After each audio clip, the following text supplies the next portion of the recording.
नमस्कार, मैं हूं मुनिस खान। अमृत विचार देख रहे हैं आप। आलमी शोहरत याफ्ता हकीम खुर्शीद मुराद को कौन नहीं जानता। नफ्स देखकर मर्ज का सेकंडों में पता लगाने वाले हकीम खुर्शीद किसी पहचान के मोहताज नहीं, लेकिन उनके एमबीबीएस बेटे डॉक्टर अमीद मुराद ने सुपर स्पेशलिटी अस्पतालों की तर्ज पर दुनिया का पहला इंटीग्रेटेड अस्पताल खोलने की बात कही है, जिसमें एक ही छत के नीचे एलोपैथ के साथ साथ प्राचीन चिकित्सा पद्धतियों जैसे यूनानी, आयुर्वेद, होम्योपैथ के जरिए भी इलाज किया जाएगा। देखिए हमारी ये खास रिपोर्ट। हकीम खुर्शीद मुराद, जी हाँ, शहर का वो नाम जिससे शायद ही कोई वाबस्ता ना हो। अपनी हिकमत से उन्होंने आलमी शोहरत पाई। यूनानी चिकित्सा पद्धति में खिदमत देने वाले वो अपने खानदान की 11वीं पीढ़ी हैं, मगर अब इस विरासत को आगे बढ़ाने का काम कर रही हैं उनके बेटे डॉक्टर अमीद मुराद। शहर में हकीम खुर्शीद मुराद का कोई सानी नहीं, ये बात तो मंजर आम पर साफ है, मगर डॉक्टर अमीद ने ये कहकर सबको चौंका दिया है कि वे देश का पहला ऐसा इंटीग्रेटेड अस्पताल खोलने की तैयारी कर रहे हैं जिसमें एलोपैथी के साथ साथ यूनानी और आयुर्वेद जैसी प्राचीन चिकित्सा पद्धति का इलाज भी किया जाएगा। मेरे 10-12 सालों से हम लोग इंटीग्रेशन बहुत अच्छे लेवल पे कर रहे हैं और हम लोग इंटीग्रेशन में आपको बताऊं, दुनिया का पहला हॉस्पिटल ला रहे हैं हम लोग, world's first hospital which is Vedanta world's first integrated hospital, जिसके अंदर सारी पैथीज एक साथ है, विच इज फुली इंटीग्रेटेड। और मैं आपको बताऊं, आने वाला फ्यूचर भी जो है ना, वो इंटीग्रेशन का है। अब इंटीग्रेशन में आपको बताना चाहूंगा किस तरह से एलोपैथी भी एक जगह पे होगा, यूनानी भी होगा, नेचुरोपैथी भी होगा, होम्योपैथी भी होगा, सबके जो स्पेशलिस्ट होंगे सब एक जगह पे होंगे, एक हॉस्पिटल में, और एक वक्त में जिसकी स्ट्रेंथ्स होंगी। मतलब कोई एक बीमारी है जिसके अंदर दो पैथीज में ज्यादा अच्छे रिजल्ट्स, तो वो दो पैथीज को साथ में कंबाइन किया जाएगा और उनके रिजल्ट्स से जो रिजल्ट्स हैं वो जल्दी आएंगे, साइड इफेक्ट्स कम हो जाएंगे। क्यों? क्योंकि आप बहुत सारी दवाइयां हैं जिनकी डोजिंग बढ़ा रहे हैं क्योंकि रिजल्ट्स नहीं आ रहे, तो वो डोज कम हो जाएंगे। चाहे एलोपैथी की दवा ले लें, अब शुगर की दवा है, जब शुगर कंट्रोल नहीं होती आदमी दवा डोज बढ़ाता चला जाता है। अब क्या है, आपने दूसरी पैथी को जैसे ही जोड़ दिया तो दवाई कहीं ना कहीं कंट्रोल में आने लगा। ऐसी हर बीमारी में आपको डोजिंग कम कर दी, तो जब डोज किसी दवा की कम करी, आपने साइड इफेक्ट्स भी कम करे, तो क्या हुआ, अल्टीमेटली कहीं ना कहीं बेनिफिट दिखने लगा, आदमी को फायदा भी दिख रहा है और साथ में साइड इफेक्ट्स भी कम हो रहे हैं, रिजल्ट्स और एफिकेसी जल्दी आ रही है, एफिकेसी आ रही है, रिजल्ट्स बेटर हो रहे हैं। और हम लोगों ने पिछले 8-10 सालों में मिराकुलस रिजल्ट देखे। वाले साहब तो इंटीग्रेशन कर रहे थे, मगर जिस फुल फ्लेजेड हमने एज अ टीम काम किया है और इंटीग्रेशन पे हम लोग इतने सालों से काम कर रहे हैं, हम लोग बहुत मिराकुलस रिजल्ट है ना, और एक बीमारी में नहीं, बहुत सारी बीमारियों में। डॉक्टर अमीद खुद एक एमबीबीएस डॉक्टर हैं। दिल्ली के अपोलो अस्पताल में काम कर चुके हैं। फंक्शनल मेडिसिन में डॉक्टरेट हैं। देश दुनिया में इलाज के लिए वालिद की तरह उनकी भी पहचान बढ़ रही है। वो बताते हैं कि चिकित्सा पद्धति के इंटीग्रेशन की सोच नई नहीं, बल्कि उनके वालिद हकीम खुर्शीद मुराद ने जब 1967 में इंटीग्रेटेड मेडिसिन की डिग्री हासिल की, तभी इसकी नींव पड़ चुकी थी। वालिद साहब का आप देखें तो वालिद साहब ने, हकीम खुर्शीद साहब ने बीआईएमएस किया था, जो एक इंटीग्रेटेड मेडिसिन में किया था, जिसमें एलोपैथी और यूनानी दोनों की पढ़ाई कराई गई थी।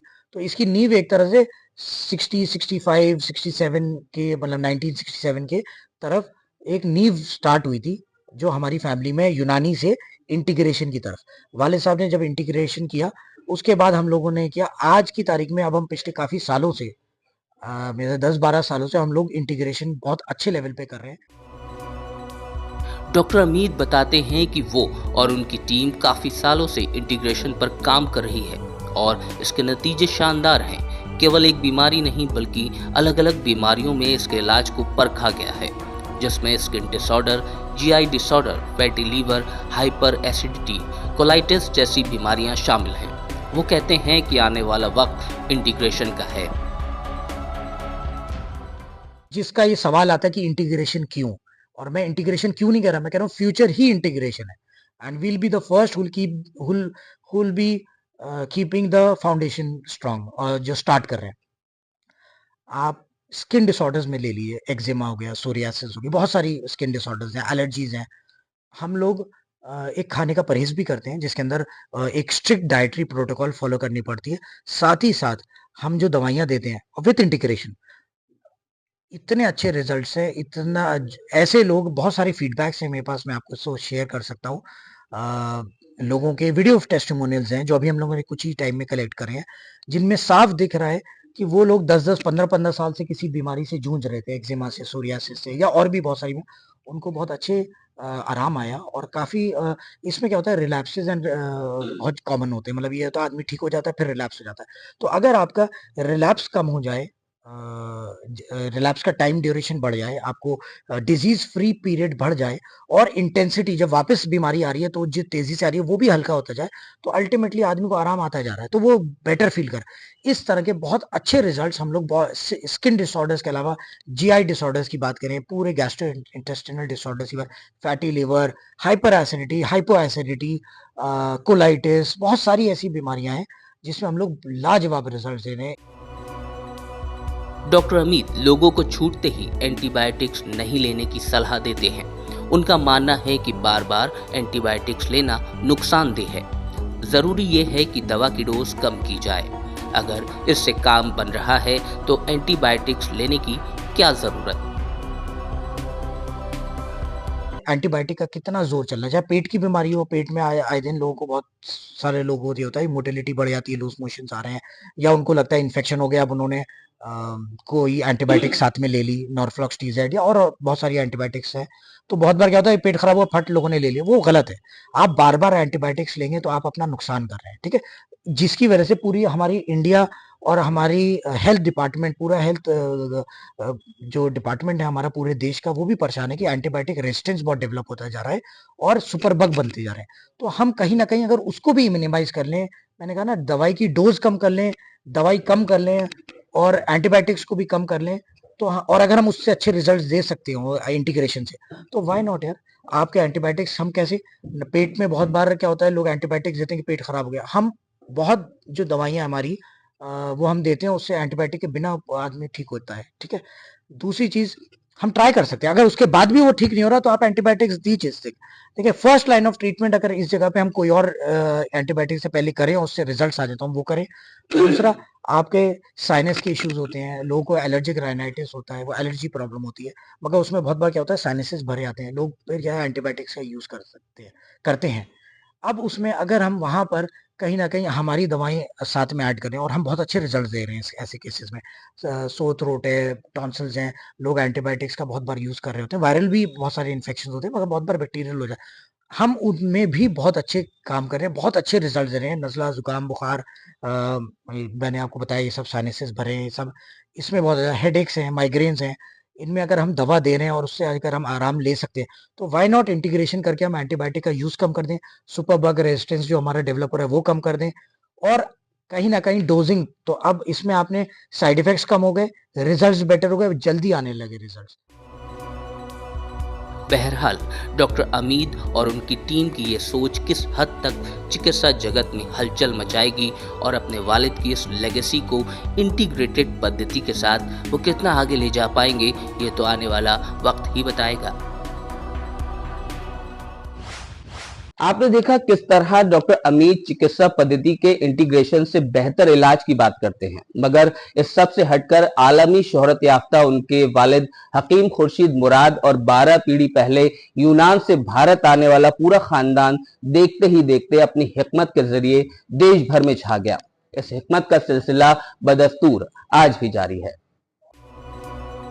हकीम खुर्शीद मुराद के बेटे डॉक्टर अमीद मुराद अपने परिवार की 12वीं पीढ़ी है जो चिकित्सा जगत में लोहा मनवा रहे हैं। पीढ़ी दर पीढ़ी किस तरह उनका परिवार इतना शोहरत याफ्ता हुआ, उसके बारे में बताते हुए वो कहते हैं कि उनके पुरखे अरब थे जो बाद में यूनान गए।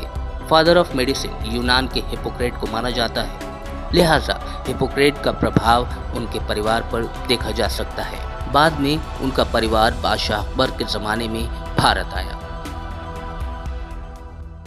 हम लोग 12 पीढ़ी से ये सेवाएं दे रहे हैं यूनानी की, और यूनानी के ग्रीक एरिक सिस्टम मेडिसिन कहते हैं, जो हम लोग माइग्रेट कर रहे थे यूनान से। मेरी एक अरब फैमिली थी जो यूनान रही, काफ़ी पीढ़ियाँ यूनान में बसी, और फादर ऑफ मेडिसिन जो कहा जाता है दुनिया में, हिपोक्रेट्स को कहा जाता है, अरिस्टोटल, प्लेटो, ये जितने भी हैं ये सब स्कॉलर्स थे, बहुत मशहूर स्कॉलर्स थे और दुनिया आज इनको पूछती है फादर ऑफ मेडिसिन।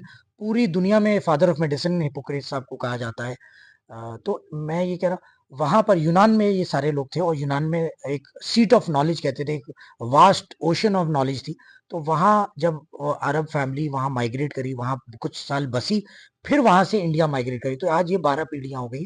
और उसके बाद ये सिर्फ यूनानी ही प्रैक्टिस करते आए और यूनान से आए तो यूनानी सिस्टम मेडिसिन साथ लेके आए इंडिया में। इनको जो यहाँ के बादशाह थे उस वक्त के, उन्होंने इनवाइट किया, फैज अहमद से अभी 9 रत्नों में आते थे, उन्होंने बुलाया यहाँ पर और यहाँ पर काफी बड़ी जगह दी और फिर वो उन्होंने प्रैक्टिस करी। और आप देखें 12 पीढ़ी आज हम लोग हो गए इंडिया में बसे हुए और आज की तारीख में हम लोग बहुत अच्छा काम कर रहे हैं। केवल हकीम खुर्शीद मुराद ही नहीं बल्कि उनके दादा हकीम सिद्दीक अहमद भी कई विधाओं में महारत रखते थे। अंदाजा इसी बात से लगाया जा सकता है कि 20 से 25 हजार किताबें विभिन्न विषयों पर जमा की थीं, जबकि करीब 500 किताबें उन्होंने खुद लिखी। मिस्र की अल अजहर यूनिवर्सिटी के मैनेजमेंट को इस बारे में जब पता चला तो उन्होंने इनमें से कुछ किताबों को देने की गुजारिश की, लिहाजा काफी संख्या में किताबें दान की गईं। देश के पहले शिक्षा मंत्री मौलाना अबुल कलाम आजाद तक आकर उनके दादा के पास रुकते थे। आप आज के दौर में बात करेंगे तो आज के दौर में वाले साहब से मतलब बहुत बड़ा नाम है और माशाल्लाह बहुत अच्छे लेवल पे काम कर रहे हैं। आप देख रहे हैं पूरी दुनिया में उनका नाम है। मगर हमारे दादा भी अपने वक्त के बहुत बड़े स्कॉलर थे। उन्होंने करीबन 500 किताबें लिखी थी। अ, हकीम सिद्दीक अहमद 500 किताबें उनकी लिखी हुई थी। अ, और आप ये हैरान होंगे उनकी आज किताबें अल अजहर यूनिवर्सिटी इजिप्ट में उन लोगों ने मांगी हमसे आके, जब उनके क्योंकि उनकी अपनी लाइब्रेरी कम से कम 20-25 हजार किताबों की थी, उसमें 5,000 किताबें अल अजहर यूनिवर्सिटी इजिप्ट में गई। वो लोग ने आके वो लेके गए जी कि प्लीज हमें डोनेट करिए, तो वाले साहब ने उनको काफी किताबें डोनेट की। ऐसे ही कुछ काफी सारी किताबें पाकिस्तान डोनेट की गई।